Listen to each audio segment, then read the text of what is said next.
should an AI decide whether it kills a human being or not? And, a lot of people go, no, you can't have an AI deciding that.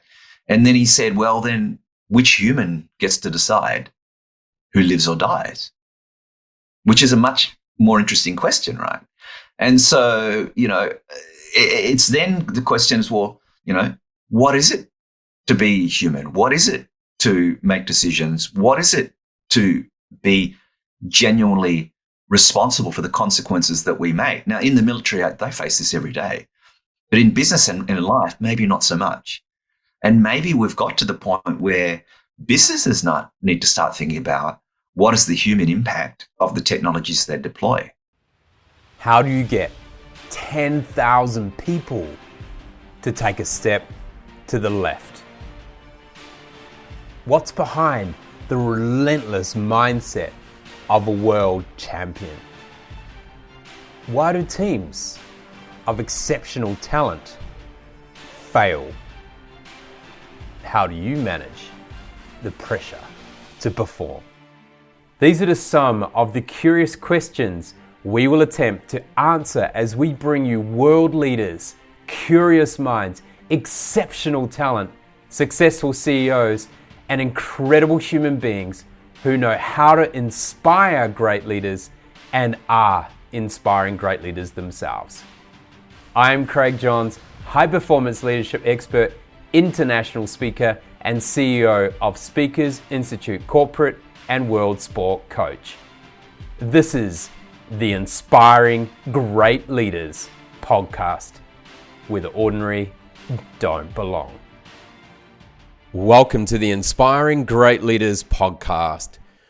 What causes someone to pause, rewind, or abandon a TED Talk? That's the question that our guest today asked while leading TEDx Melbourne. A highly sought after speaker, coach, trainer, and the curator and licensee of the first independently run TED program in Australia, TEDx Melbourne. He is the alumni of Victoria University, where he took up business information management, computing, and human resources. We'll have a look inside his strategies and techniques, honed through collaborations with esteemed clients such as SAP, Princess Cruises, Toyota, University of Melbourne, and many, many more. Whether you're an inspiring speaker, a seasoned professional, or leader aiming to refine your communication skills, or just be inspired, this episode serves as a treasure trove of empowering guidance and inspiring stories from the one and only Jon Yeo. Jon, welcome to the show. Hi, Craig. Thanks for inviting me. It's a real pleasure. And Jon, we've known each other for a couple of years, and I always enjoy our kind of deep conversations and very curious questions. And I'm sure we'll be diving into some interesting world of knowledge as we go throughout today. Jon, I'm curious, for someone who is fascinated by new ideas, who is always curious about what's possible in this world, I'd like to know what it was like for you as a child. So where did you grow up and what was the big dream? Yeah, I grew up in Melbourne. Dad was a migrant. Mum was Australian-born Chinese. And I think we had your classic middle-class upbringing. I don't think there was anything particularly outstanding in that regard. I maybe had one extra dimension that as my dad was a migrant, he was always interested in the world out there and was always interested in the way things work, because the way things worked back in Malaysia versus the way things work in Australia were always very slightly different. And so it always caused him to kind of go, what is that? Is that a human nature thing? Is that a culture thing? And that was probably one of the early, most significant influences on me. What drives or causes something to happen in the first place? And how could you shape and direct that to a specific outcome? Fascinating.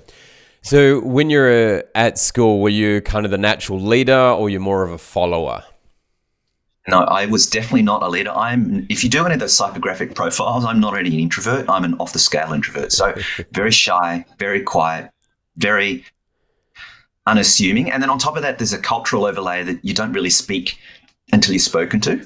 And so I wasn't really a leader. And I think that really impacted two things.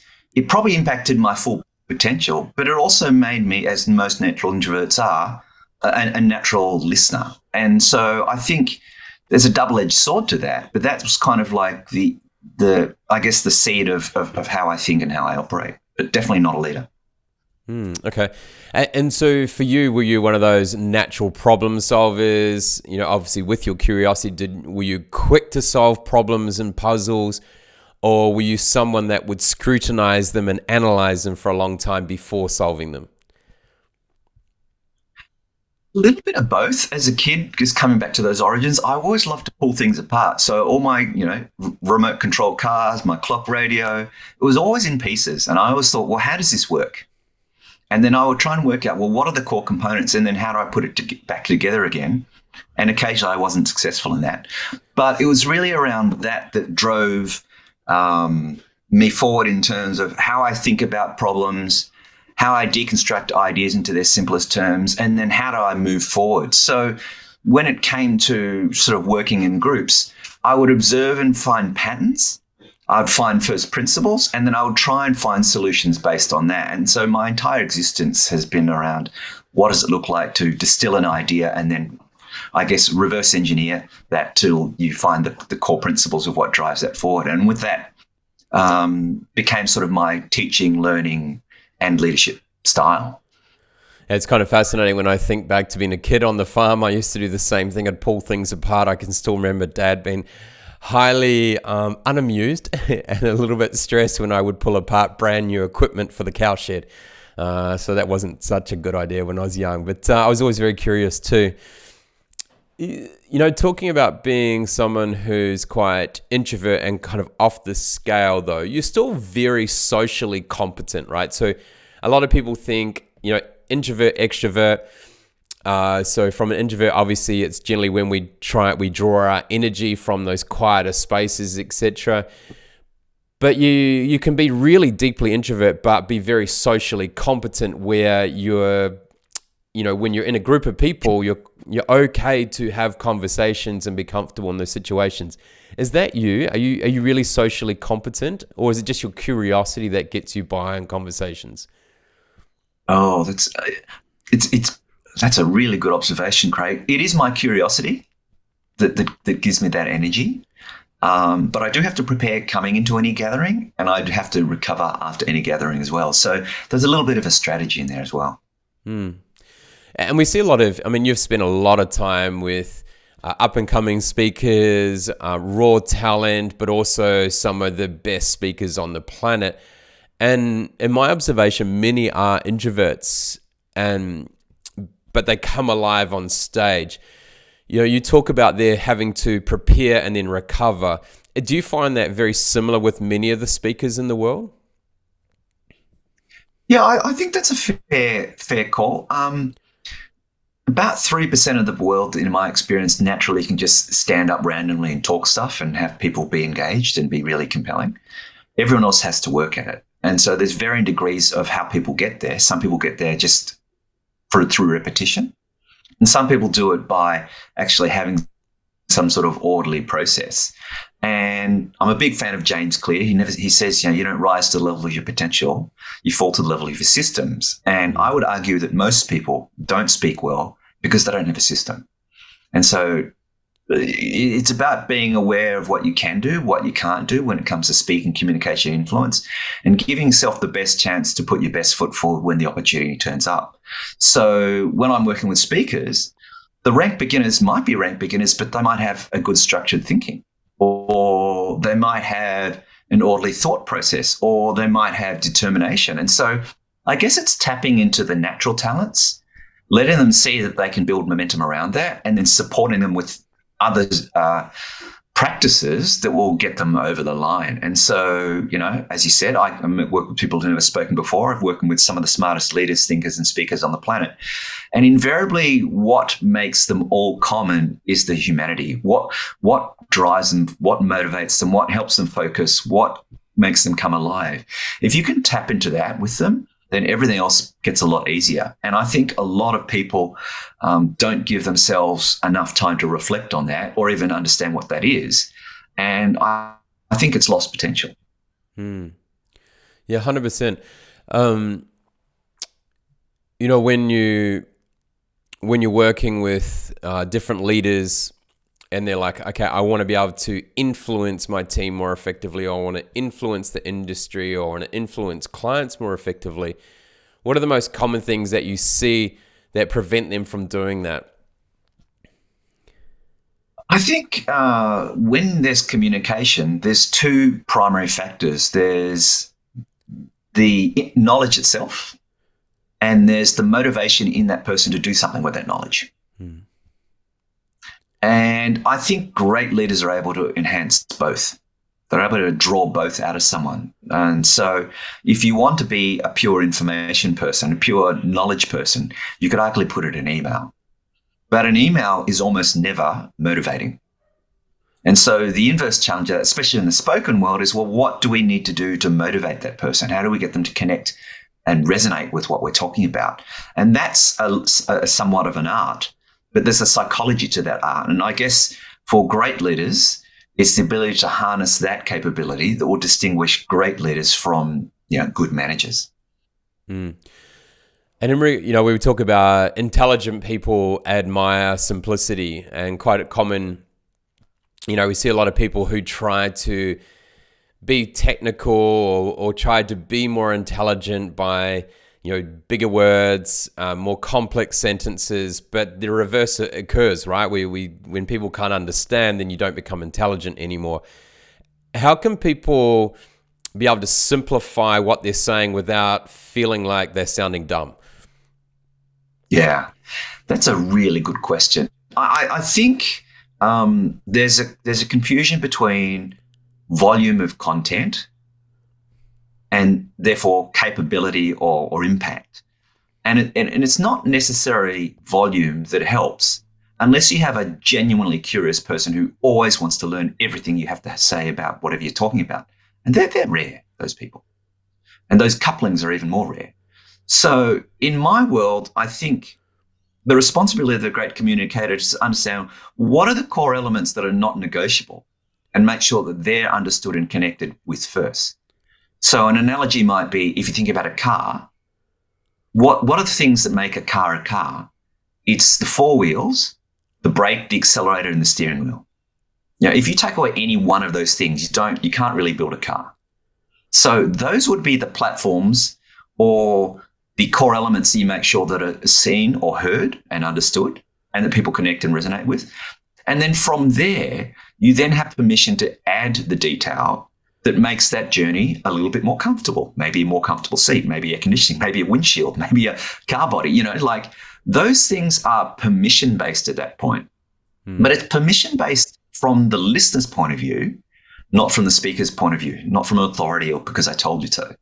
If people are genuinely curious to know, well, given that there's a steering wheel, given there's the brakes and accelerator and four wheels, what else do I need to know to become competent? Then you have the opportunity to build that rapport, relationship, and knowledge base. And it's only at that point that you can lay out the content. And so it's not the fact that you have too much content, it's the way you share the content and the way you help people understand the significance or relevance of that content that makes great communication great. When you talk about relevancy and making it great, like if we think about a presentation or a speech versus just in conversation, so we'll separate those two. We're in presentation speech mode now. A lot of people prepare their presentation, but being relevant in that moment and being able to read the room and adapt is really powerful. And obviously a TEDx is something a little bit different where you're on stage and you're sharing an idea. But when you're in most presentations, you've got to have that ability to read the room and adapt on the fly. How important is it to have more of an agile presentation mindset versus, here's my idea. I've built up this great presentation. I'm going to deliver it. I think as a ratio, it's got to be a minimum of 80-20. You can have your stuff all orderly and well thought through, but the 20% has got to be flexible and adaptable to the needs and the moments in front of them. But having said that, that 20% needs to be really well thought through. Like, in other words, what's important to them, what motivates them, What are their priorities? How do they make decisions? Who influences those decisions? What's the political relationship I have with them? What's the social interaction I have with them? What's the trust and rapport that's established before I've even walked in the room or while I'm in the room that needs to take shape in their mind before I share my message? And so, you need to be prepared so that when the flexible does come along, you can meet that need very, very precisely. Otherwise, you're speaking at someone rather than with someone. And it's so important, have the conversation and not this kind of share. It's about how do you connect and have that conversation with people in the audience. For sure. We're seeing obviously a shift over the last couple of years in the way we work and how that work is going to look, and it's still evolving and will continue to evolve for many years. As it seems to be a very moving space at the moment as people try to understand, adapt, depending on the situation of the organization. But one of the two biggest things that, or probably three things that we're finding a lot of companies are struggling with is, one, how do we keep communication going? Two, how do we collaborate? And three, how do we monitor culture? What do you see as going to be the most effective things leaders and companies need to be aware of in regards to communication going forward to ensure that collaboration and the culture can be, I suppose, maintained in a way that is productive for the business and the people? Sure. I think one of the things that COVID, especially in more recent times, has done is highlighted the need for rapport and relationship to be a strategic part of your leadership strategy. And it existed before COVID, but I think it's even more acute now. And so, getting people to relate to your idea is really a skill set. And in my world, that's two things. That's the way you say it, but it's also how do you get them interested in what you just said. And so, the way you say it is the art of speaking, communication, influence. That's where your dramatic pauses come in. That's where, you might word or language yourself differently. Like, you could say an example of that. It was post boxes are red. That's a fact. No one really cares. It's quite forgettable. But if I said, did you know there's a historical reason why Australia Post chose red for its post boxes? Even though this fact, post boxes are red, is shared, you're suddenly forced to think about that idea. So there is a craft to it. But then the other part to that is, well, how do you get them to care about that? How do you get them to resonate with what you just said? And there's another principle that I like to lean into called second order thinking. It's not my idea. This is quite well known. And second order thinking is, what is the consequence of that consequence? So the analogy I like to give is self-driving cars. They're almost upon us. Everyone's quite excited. I personally can't wait. That's interesting. But if you think about it this way and say, well, what's the consequence of that? Well, my local council, over half its revenue is from parking fines. What if you had a car that dropped you off and then went back home and therefore never got a parking fine? What does it mean for that council? In the United States, for every car, there's 7 car parks. What happens when 6 out of the 7 car spots in any given car park suddenly become available? What does it mean for car parking companies? And then even on top of that, let's just say a handful of those car parking companies shut down. What does it mean for land availability in high value places like Manhattan, which I think I heard 30% of all parking is car parking space? What happens if suddenly 30% of Manhattan, the most expensive real estate on the planet, suddenly becomes available? What does it mean for land prices? What does it mean for land tax? What does it mean for traffic densities? What does it mean for public transport? These are significant things just from one technology. And so the second order consequence can often have significant ramifications. And I think as leaders, helping people understand the nature of those second order consequences is really important to motivate them and focus them around why we're doing something over on top of what we're doing. And so, there's a mechanical part to that. And so our ability as leaders to help people understand that second order consequence is a significant part of what we should be doing from a communication point of view anyway. Fascinating. So obviously, people would say, oh, why did the world spend so much money on putting someone into space? What was it, 70 odd years ago now? Well, obviously, from that, a lot of technologies have come to commercialize that we now use. So there was a lot of great things that come about, and lighter materials, more cost effective, energy efficient, etc., because of doing something like that. But we talk about second order thinking. I think there's more to that as well. Yes, what are the positive consequences? But we also need to really understand what are the unintended consequences that might be negative. So yes, true. We looked at, Facebook, for instance. Mark Zuckerberg and the team there, the intention of Facebook at the time was to connect people, I think kind of introverts in a way, or bring people together that could communicate socially across campus. Now, the unintended consequence of that in a negative way is they never ever would have thought that it could lead to mental health problems, potential, increases in suicide, disruption in family dynamics, all sorts of things that have come because of it. Sure. Those unintended consequences. And the beautiful thing I like at the moment, so I love the advancement of technology. We're seeing the artificial intelligence and really grow at the moment, even though the technology, well, the first artificial technology has been around for 70 years. I think it was 60 years. But we're seeing the leaders of the big tech companies say, hey, you know what? Let's slow things down. We're going too fast. We need to understand the consequences, the second order consequences, the unintended consequences. And I think that's really good leadership right now, because yes, they understand the importance of advancing technology, but they're also going, hey, you know what?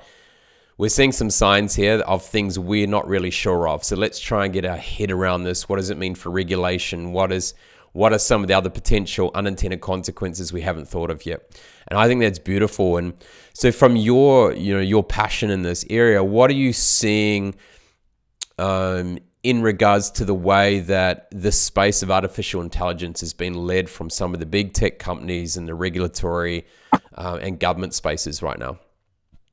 Yeah, it's a good point. I think there are things that we can plan for. There's things we can't plan for, and then there's the how we respond to either outcome. And so when it comes to technology, one of the things that's really interesting is, just because we can, should we? And so, the philosophical aspects of technology is probably very much on the forefront of a lot of people's ideas. And then you've already mentioned the social impacts, that we're suddenly studying in a way that we've probably not studied before. And so that's interesting to me. Technology, as you said, it's been around, well, the integrated circuit, as we know, it's been around since the 70s. And so suddenly we're, 50, 60 years down the track going, okay, what does that really mean for humanity? Ultimately, who does that serve? What is the value it creates? How do we make sure there's widespread accessibility? And what does it ultimately mean for humanity as a species? Some of the more existential questions we're starting to ask ourselves. So, I think, this acceleration forces us to the edge of making the hard decisions that you could argue we've been ignoring to an extent, at a rate that we hadn't thought about before. And that's exciting to me. I was listening to a conversation with Kevin Kelly the other day, the guy who started Wired. And he was talking about, as an example, drones, in particular military drones. Should an AI decide whether it kills a human being or not? And, a lot of people go, no, you can't have an AI deciding that. And then he said, well, then which human gets to decide who lives or dies? Which is a much more interesting question, right? And so, it's then the question is, well, what is it to be human? What is it to make decisions? What is it to be genuinely responsible for the consequences that we make? Now, in the military, they face this every day. Yeah. But in business and in life, maybe not so much. And maybe we've got to the point where businesses need to start thinking about what is the human impact of the technologies they deploy, in the same way the military have been doing forever. And so it's just brought it into a different sphere. And I think there's a lot of learnings that we can learn from people in the military around this, in terms of structure, humanity, decision making, all those things that are fascinating to me. And so, we need to think about our thinking. We need to think about our values. We need to think about our structures. We need to think about how things integrated and the interdependencies, because they suddenly are the reason why things go wrong. Because, to your point, the unintended consequence of not thinking about them has been out there. So I know that's a really complex answer, but I think it's some of the things that humanity needs to face in the very immediate future. I'm saying the next 2-3 years, if we're really going to come out the other side of this really, really, really well. It kind of reminds me of the Foundation series by Isaac Asimov, but I won't go into that now. I'm curious now. You've opened a loop there. We might come back to that. Sure. When we look at things like social media, where things such as, their idea was, if someone's viewing something or reading something, let's feed them more of that. Or if someone clicks on something, let's give them more of that. But obviously it can lead to deepening biases in certain areas, just like any sort of social circle, right? So it's the same thing, but we've got computer generating this content based on maybe a behavior that was intended or unintended, or it was just an accidental click and next minute we're forced around stuff.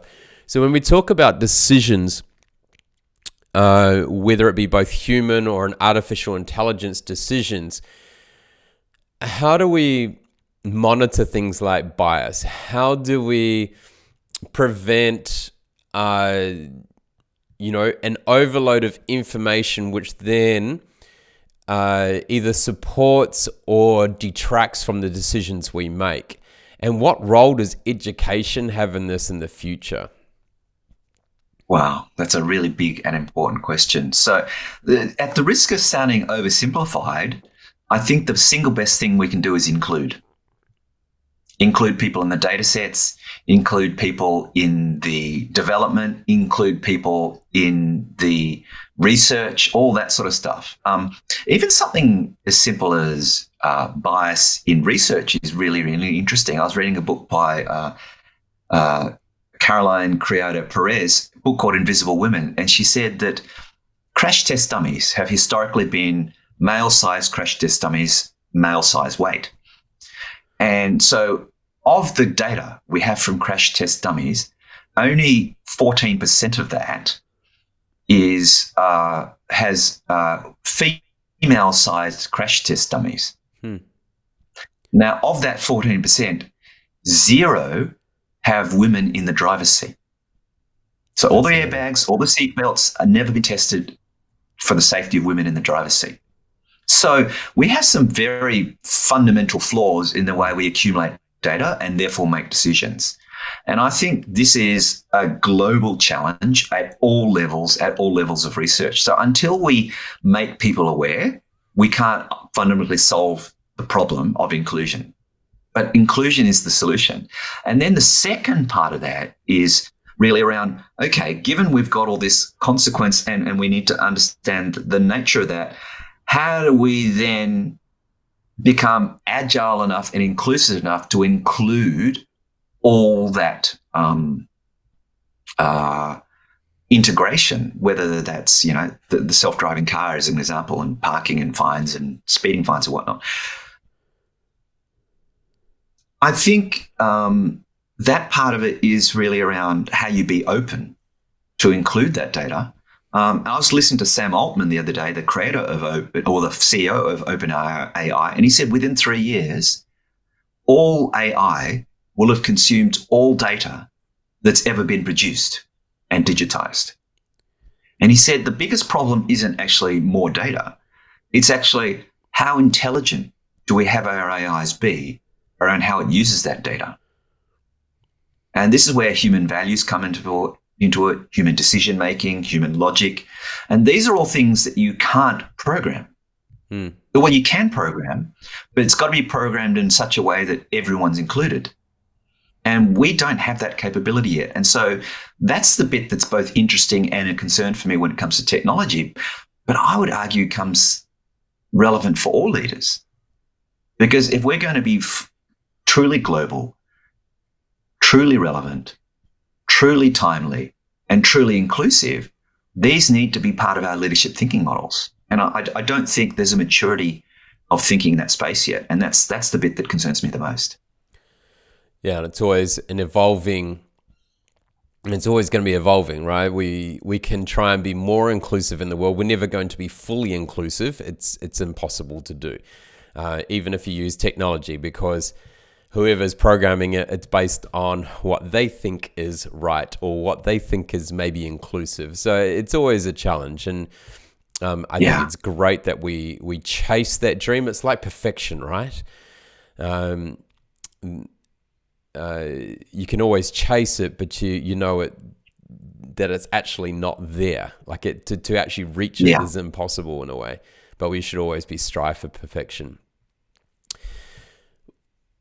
With regards to the intersection of human and artificial intelligence now, so obviously we want to use this to be more inclusive, to make better decisions in the world. How is that? How do you really see that change in corporate over the next 10 years? You know, we've got people dabbling in how they use artificial intelligence in regards to incorporating it into their companies or the way they work. But where do you really see it going? It's an interesting one. AI, in the short term, I don't think will help us make better decisions. It'll just help us make faster decisions. Because anyone who's fully tested AI in its current generation will very quickly learn it's very immature. It's kind of like teaching my kid sister how to do an advanced, I don't know, something. It's almost impossible for them to comprehend. So that's the first part. So speed is the first part where AI is going to help. Then it's going to help us integrate complexity. So rather than basing on the information we can process, it's able to pull in much broader sets of information and lots broader sets of insights in order for us to give us the better decisions. And I guess at that point, it could arguably help us make better decisions, but define better. What we just do is able to pull in more variables. Is that better? I don't know. The assumption that more knowledge and more data and more information helps us make better decisions, I'm not convinced is the complete answer. And then it comes back to the human-centered aspect. How do we build trust, rapport, and relationship with the people around us in order to achieve what we need to achieve in the most human-centered way?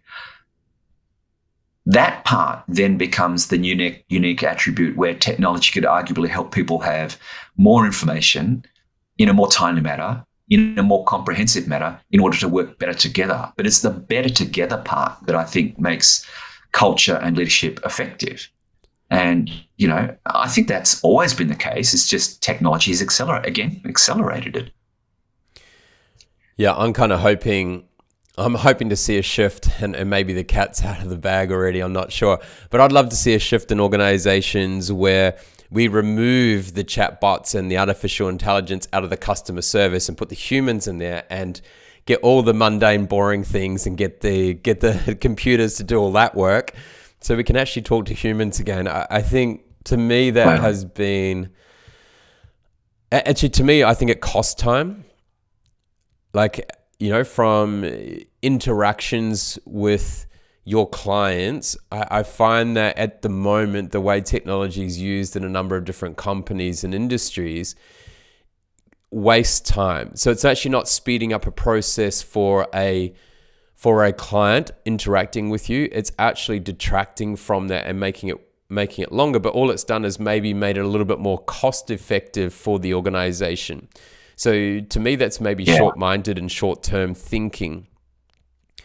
So I'd love to see that shift. I think if leaders could really focus on where are the human elements that require human interaction to make those human-centered decisions, and as you say, put the technology into spaces where it can be maybe provide us data or just remove the mundane processes that can be done at high speed through technology 100 times faster than what a human could do, maybe even more. so that we can focus on really having those positive interactions, that rapport building, etc., that you mentioned. I don't know. I don't Yeah, know if totally. we'll be able to reverse that in some industries, but I'd love to see it change. Yeah, for sure. I think the opportunity to understand people better, to have more informed decision making capability, will allow that humanity to come together. I mean, Mm. if we take this artificial intelligence and robotics to the extreme, arguably humans will just be doing the thing that's either fun, interesting, or value add. Yeah. And then technology does everything else. No, that's probably a good way away. Mm. But if we took that to the extreme, then I think what does it mean to create value? What does it mean to build rapport? What does it mean to add value? Are the things we should always be focusing on, and then what tools and processes underneath that allow us to do that probably needs to be the focus, as opposed to how do we take this one technology and make sure it advances as fast as possible. Yeah. Yeah. I love it. I love it. It's good. All right. Let's switch conversation a little bit here. You were the first licensee, curator, and coach of TEDx Melbourne. I think back in around 2010. Is that right? Somewhere around that time, maybe earlier. Nine, yeah, 2009. 2009, yeah, 2009. Very good. That's right. My friends did TEDx Taipei in 2010. So yeah, 2009. Great. But right, TED's been around since the beginning of the 1980s. Is that correct? correct, yeah. So where TED started from and the initial idea behind it, how much has it evolved from what the original thinking was and reason for creating TED? I think the core values have always been the same, but the delivery and the mechanism by which they do it has always been flexible. Mm. And I think that's one of the core strengths of TED as a brand globally. Its core intent of ideas worth spreading has never changed. It originally began as the accumulation of technology, entertainment, and design, but it spread out to much broader disciplines from that point. But the ideas worth spreading was always there. It just went from a conference where there were classic long form talks to shorter talks to, talks on video to TEDx events where TED is basically universally accessible, was really just a function of scale and accessibility. But the intent underneath that has always been the same. And I think the values and the core mission of an organization need to be integral to how you make decisions, how you operate, and how you move forward. And I think TED is a classic example of a brand that has that longevity. Yeah. And, the ideas we're spreading, and obviously now been around for 40 years and multiple different types of TED events, your TEDx and your TED salons, etc., around the world. There's been a lot of ideas shared. And so to remain relevant and to ensure there is always new thoughts, new ideas coming through, how difficult is it for people to now be able to get onto that TED platform? I think it gets harder and harder every year for two reasons. There's more and more people interested in sharing a message, and obviously TEDx platform is a really good option for certain types of talks. I think the inverse challenge is the audience is somewhat more ambivalent and maybe even fatigued, because the brand has been around for 40 years. It's not the bright new shiny object that it was 10, 15 years ago in my case. And so I think it's tough for the speaker and the audience to engage. But this is exactly why the ideas worth spreading is so critical to that. What is it that's going to get people engaged? What is it that's unique? How do you articulate it in a meaningful way? How do you distill it down to the core elements? And how do you do it in shorter and shorter periods of time? The average TED Talk when I started was 18 minutes. In 2019, the average abandon rate was 12 minutes. By 2020, the average abandon rate was 5 minutes. And so we have this inverse challenge that, attention spans are getting shorter and shorter and shorter. And this is not a new phenomenon. We've gone from, War and Peace, 100, world's longest novel, to tweets, 140 character tweets. We've gone from 45 minutes symphonies to 30-second jingles. This is not a new phenomenon, but I think it's new in the speaking, communication, and influence space. And therefore, the ability to speak and influence is a critical skill for a leader now, because if you want to share information, you can put it on a website. The only way to build trust and rapport and meaningful engagement is the ability to speak and influence well. And I think it's fast becoming a mission critical skill for leaders over and top of their capability. And I don't think there's a lot of awareness around the need for that, especially on a day-to-day practice point of view. Yeah, I think back to some of the most profound speeches of all time. I have a dream, which when you actually when you look at the actual words of this, the script in a way of what was said, if you connect that with a lot of memorable songs over time, there's always something in there that is easily recognizable, and that is the one idea is repeated often. And the importance of having, not only an idea we're sharing, but also an idea that is memorable and repeatable in a way. One of the most profound TEDx talks that I have seen of recent times was a 7-year-old girl at, I think it was TEDx Sydney in 2021. Where she had the baby on stage and talked about distraction. And I thought that was absolutely fascinating in the way she integrated both a live baby on stage. She's only 7 years old. She had video that had been put up behind a really engaging and thought-provoking speech, which, for me as a young parent right now, I found that fascinating, and it is so relevant in our world as leaders right now. In regards to what you're seeing going forward in TED at present, right? So you've got an upcoming event that is AI generated, etc., which we'll go into a little bit longer. But what are some of the areas that you think are going to be really relevant for those that are looking to be on the TEDx stage in the future? Oh, wow. I think there's a whole bunch of generalized themes over and above the technology or the process that we have in mind, although we need to be able to explain them through some sort of process or some sort of technology. It's the ability to meaningfully exchange ideas that are remarkable to the person that's listening to you. And that's a general skill, not just a TEDx stage. And this is an important general skill.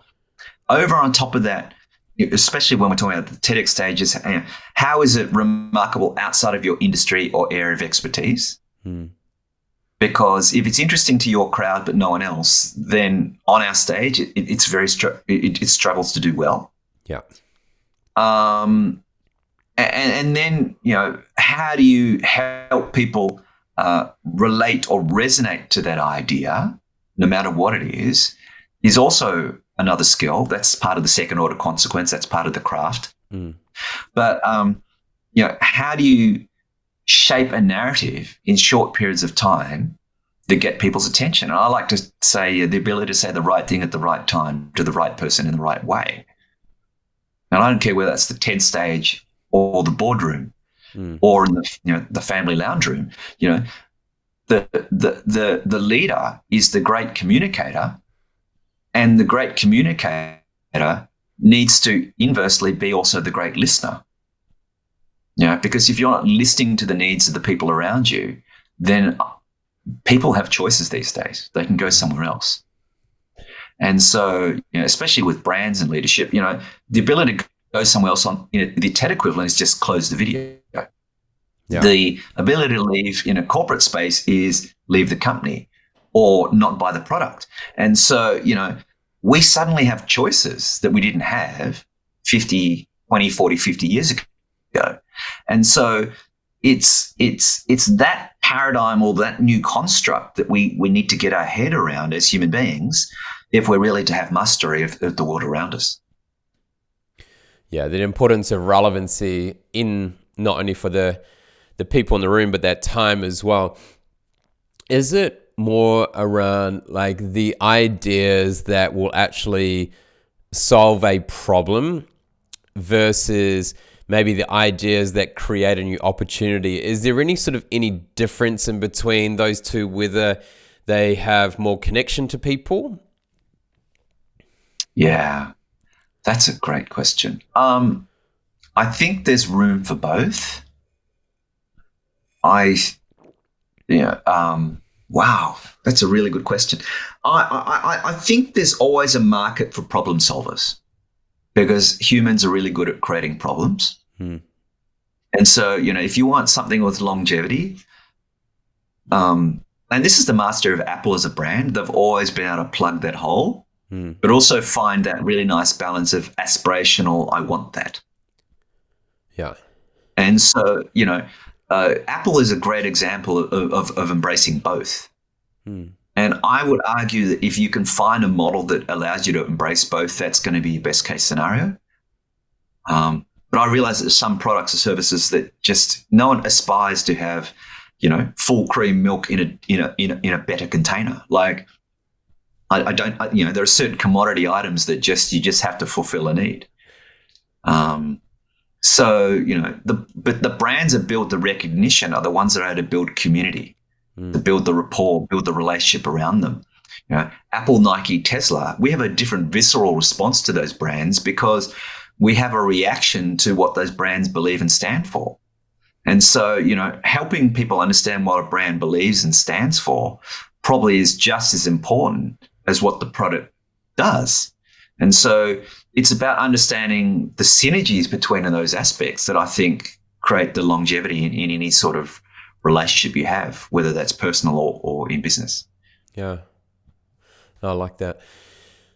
With a lot of technology tools becoming more and more prominent, the opportunity to integrate technology as a speaker and a thought leader, is the speaker who just speaks with their voice going to become extinct in the next 50 years or even 5 years? Do they need to have a technology component, or can they survive on their own? I don't know if they explicitly need a technology component, but they've got to realize that they're competing against other technologies and other distractions. If you wanted to hear an expert 50 years ago, you maybe read their book. And if you're lucky, you saw them speak. Now you can get their Twitter, you can get their, you can find their website, you can get onto their social media. Like there's 1,000 ways to both attract new clients, customers, friends, but there's also equally the distraction of those technologies. So, with TED, I think our biggest competitor is Netflix. And according to Reid Hoffman, the owner or the CEO, of Netflix, the biggest competitor for Netflix is sleep. Yeah. And so, we have suddenly different things causing people to not pay attention than we did, say, 20 years ago. So the great leader, the great influencer, the great leader needs to be able to connect, engage, and resonate despite the technology, despite the trends, despite the noise. And this is why culture, coming back to what we were discussing before, and the ability to build trust and rapport and relationship is so critical to how we bring things together. Maybe this is not a new phenomenon. You ask any football fan, what brings that crowd together? It's the unifying element of sport. How do we do that as leaders? How do we do that as influencers? What structural process do we have in place to enable us to build that trust and rapport and relationship with the people in front of us so that we're able to establish that culture and build that culture? The one thing I've noticed as a consultant going into many, many organizations is the companies that have been able to get people to come back in the office, the most successful ones, had a strong culture before COVID even existed. Yeah. And the ones that didn't are currently struggling to get people back in the office. That's the one unifying thing that I've noticed. So we need to be honest with ourselves. Are people coming back to the office because they want to or because they have to? And that's a reflection of the culture. And so, I think we have a responsibility as leaders, as influencers, as communicators, is to establish and build that trust, rapport relationship so that culture then becomes naturally creates an environment where that naturally thrives rather than forced. And I think those organic cultures have more longevity, although you can shape and direct them. But that culture element then becomes a critical piece over on top of what we do and what we think and what we're capable of doing. And I suppose there's one more question to ask there too. Do they need to be in the office is probably the other question. Do we actually need them there to run the company, to have a culture, to collaborate? That's a very complicated question. If you physically have a factory, they need to be in the factory. Of course. If you're a purely information-based organization, you could argue not. But does that enable the enhancement and nurturing of the communication relationship with the people? If you can do that digitally, and I argue you can, then do it that way. TEDx Melbourne went from a net promoter score of 48, which is also already pretty good, to 98 purely on the video format by knowing what to measure what we're seeing on screen. And a lot of people aren't aware of what those things are. And again, it comes back to first principles. What's the four wheels? What's the brake? What's the accelerator? What's the steering wheel in your culture, digitally or virtually, that allows the technology to be irrelevant? Yeah, good. For people that are thought leaders and speakers, etc., when it comes to artificial intelligence, if they're currently dabbling in it or they're an expert in it or they're thinking about it, what are some things to be considerate of and to be aware of to one, either maximize it or just to take caution of? Yeah, I think with AI and technology in general, I think there's always four distinct challenges. The first is the sheer number of tools that are out there, and the sheer number of tools that come online in any given year is exponential. Then the question is, when you even narrow it down, how do you find out what it can do and what it can't do? How do you test that? And then once you work out the best fit for your solution, then how do you have mastery? And when it comes to AI and chatbots in particular, how do you ask it the right questions? How do you get the prompts right? Yeah. I think the ability to ask the right question is going to determine the quality of the answer you get. And technology is very precise in that. And then the next question is, how do you make sure that that solution doesn't look commoditized or mass market? How do you personalize that? How do you personalize that for your specific needs? But also, how do you personalize it for the people that's receiving the output of that technology?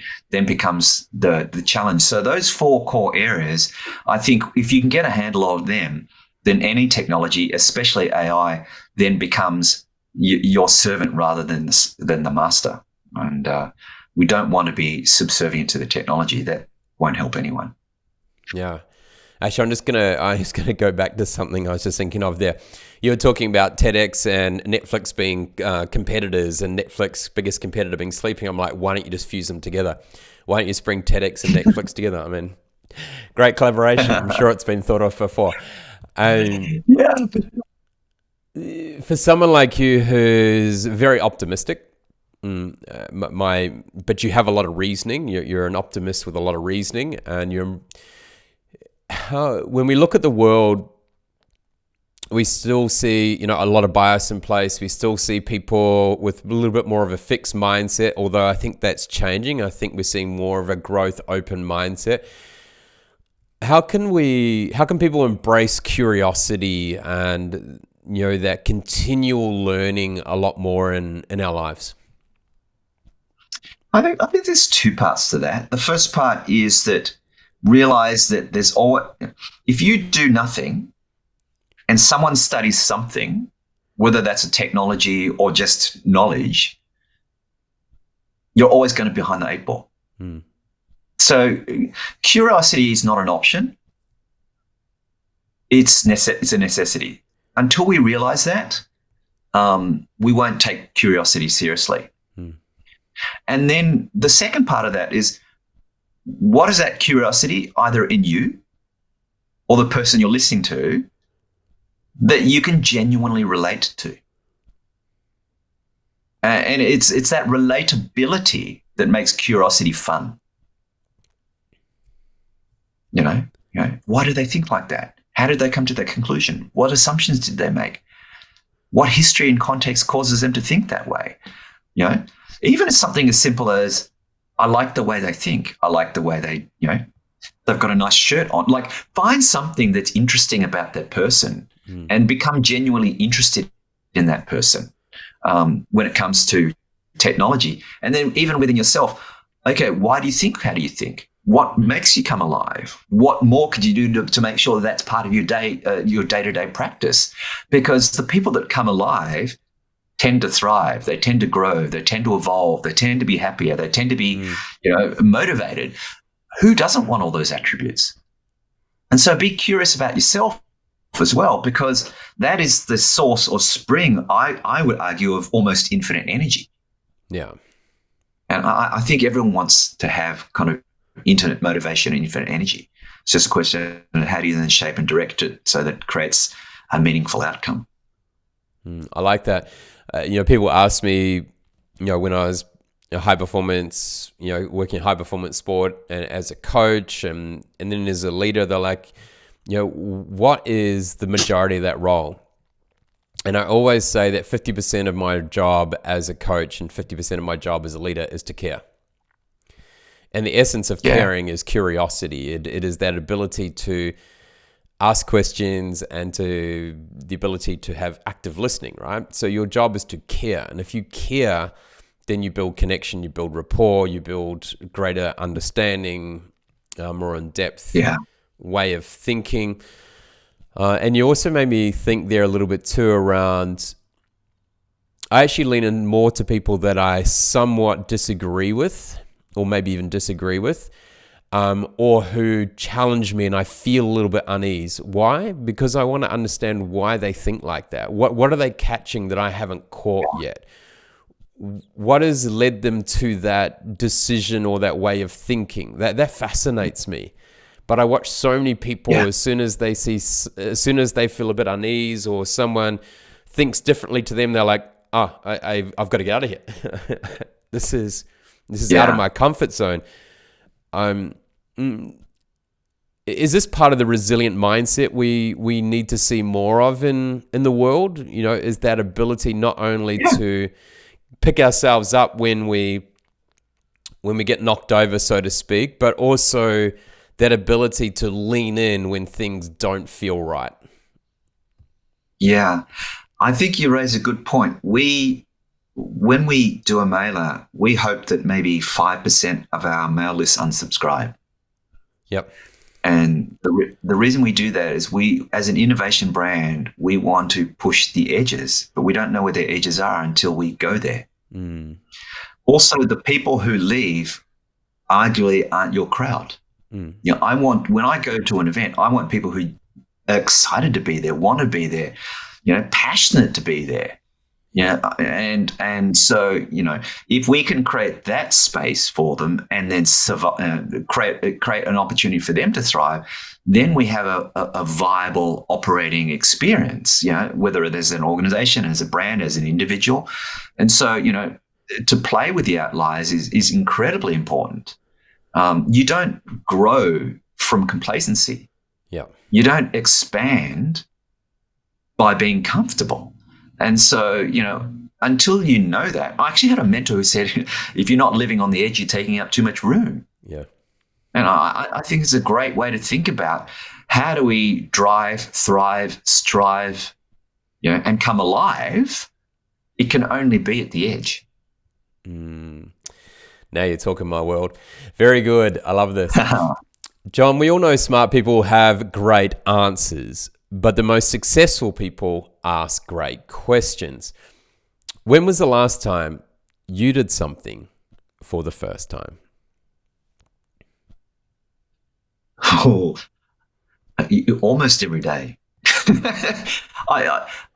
For me to even assume I know everything is not only incorrect, it's arrogant. Mm. And so, we're running an event in a couple of weeks' time. I know there's things I don't know, can't do, don't know how to do. So I ask.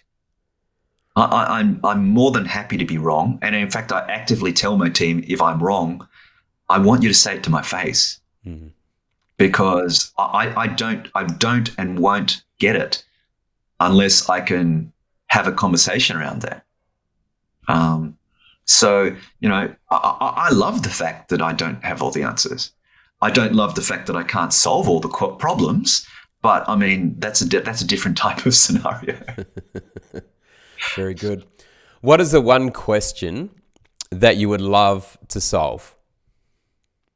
What is the one question? I think it's the same as you. What motivates people to do what they do, think what they think, and act how they act? Mm. Because if we genuinely understood that, then I think we could find not quite a common ground, but certainly a way to relate to someone in ways that we couldn't before. And if we can relate to people in ways we couldn't before, that's a huge opportunity to learn, grow, and ultimately be the beginnings of peace for humanity, if you want to go that far. That excites me. Wow, very good. Sorry, for you, how would you define an inspiring great leader, and who is a great example of this? Gosh. Jan Owen is not only a wonderful human being, she's genuinely curious. She cares, like you just mentioned.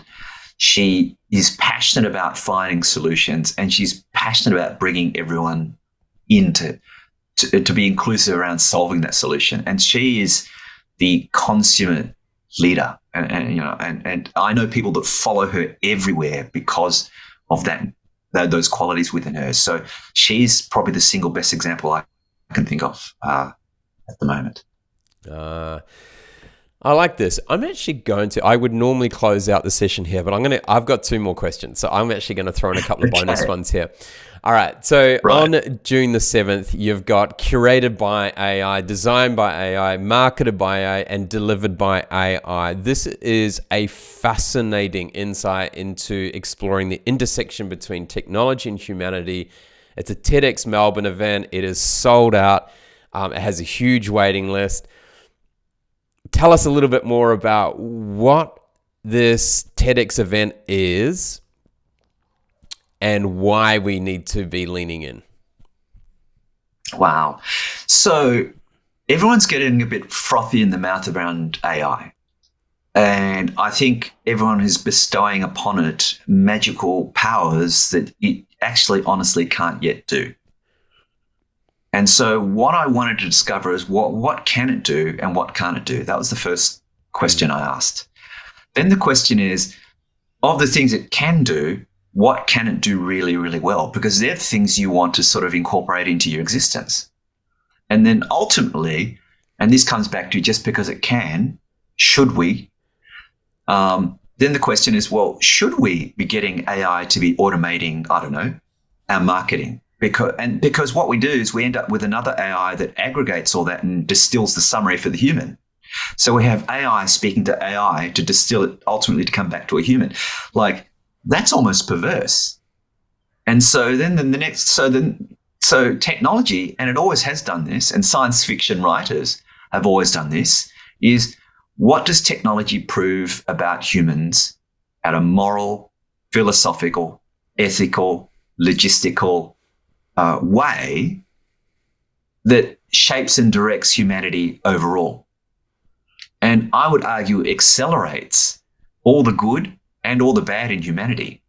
And I want to know what that all is. And the only way to do that is to get my hands dirty, to go and test it, and then share the learnings out of that. So while technology is the driver for the event, it's not the reason we're coming together. The reason we're coming together is, should we be allowing technology to decide, very, very fundamental things in our life? Should we trust technology to detect cancers? Should we allow technology to trick us into meaningful engagement through its clever marketing? Should we allow technology to mass produce more content? It's not as if we have a shortage of content. Should we allow technology to make fundamental decisions about, knowing that it's biased, knowing that it has a limited set, knowing that it doesn't even know what it's saying? Should we accept it wholesale without even being discerning about accepting the output this technology is giving us? These are the questions we're trying to answer in this event, and I think these are questions that we should be asking ourselves before we go headlong, into the sunset with AI in particular, thinking it's going to solve the world's problems. Yeah, I love this. The second order consequence of artificial intelligence is that we get to understand ourselves as human beings better, and the way we make decisions and may have made decisions in the past. I think it's profound. Last question for you here. What is the one TEDx talk that you have heard that people should listen to and watch because of the profound effect that it will have on the way they think and see the world? I think there's Matt Walker does a very unassuming but very powerful talk on sleep. It totally transformed my relationship with sleep. I don't know if people know, sleep affects our memory and energy, I guess, are the two obvious ones, but it's been tied to heart attacks. It's been tied to various cancers. It's in terms of solving, not creating. There's a whole bunch of things that where sleep is so important that every creature on the planet does it. Yet for 8 hours a day, if we were on the plains of Africa, we would be vulnerable. Yep. Why has every single species on the planet decided to keep sleep an important part of its existence? It's because of the important things sleep does. And I don't think we understand that until we go and see this talk. Oh, I like that. Sleep's always been my number one priority. Oh, yes. And it's even become more evident once I had a child. Yes, absolutely. I can tell you that no endurance race or training session I've ever done or training week I've ever done in this world has ever prepared me for the impacts of sleep, the fatigue impact that sleep deprivation of having a kid had on me. All for the right reasons, though. Short term, hopefully. Yeah, totally. Very good. Totally. Jon, this has been a fascinating conversation. Gone into areas I wasn't expecting, which is great, and I always love that when I have conversations with you. How can people learn more about what you do, and what is the best way for people to connect with you? I'm quite often on LinkedIn, and I'm currently talking about AI on LinkedIn, but it changes over time. I like to help people think about the world they live in, and I like people to explore why or why not they do things and how they could be better people. And so, LinkedIn is typically where I tend to put a lot of content out that I think is interesting and fascinating.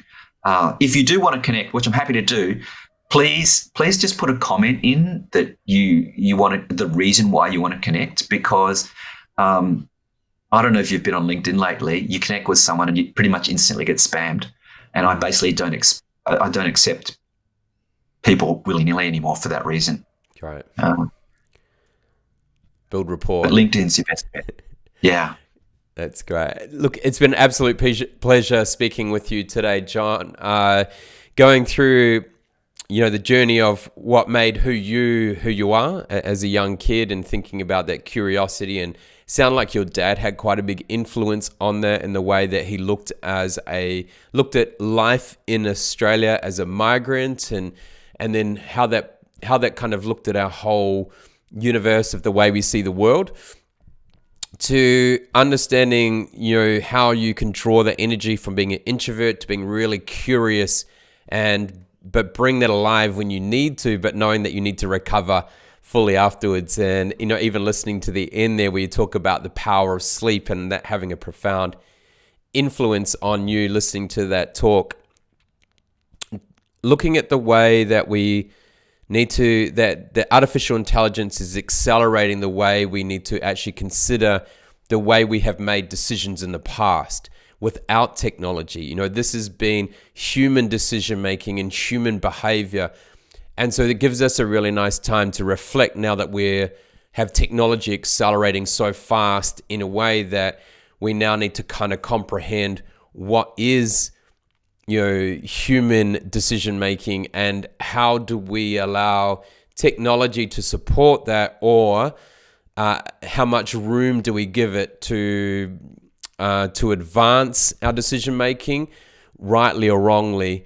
But setting those boundaries is key. I think as humans, we are boundary seeking machines in a way. I don't know if that's the right word, but boundary seeking life forms.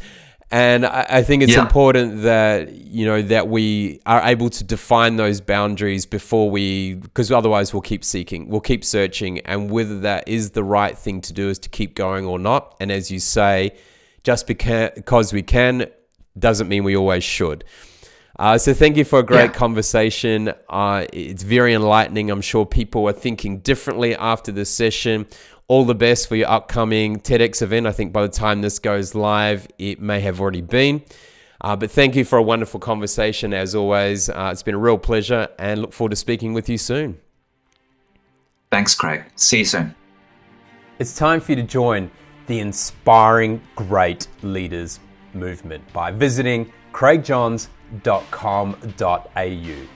Share this podcast on LinkedIn and be sure to hashtag Inspiring Great Leaders.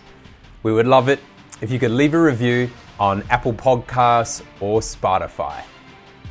Drop us a line with your feedback and questions, and connect with us on the Craig Johns LinkedIn, Facebook and Instagram pages.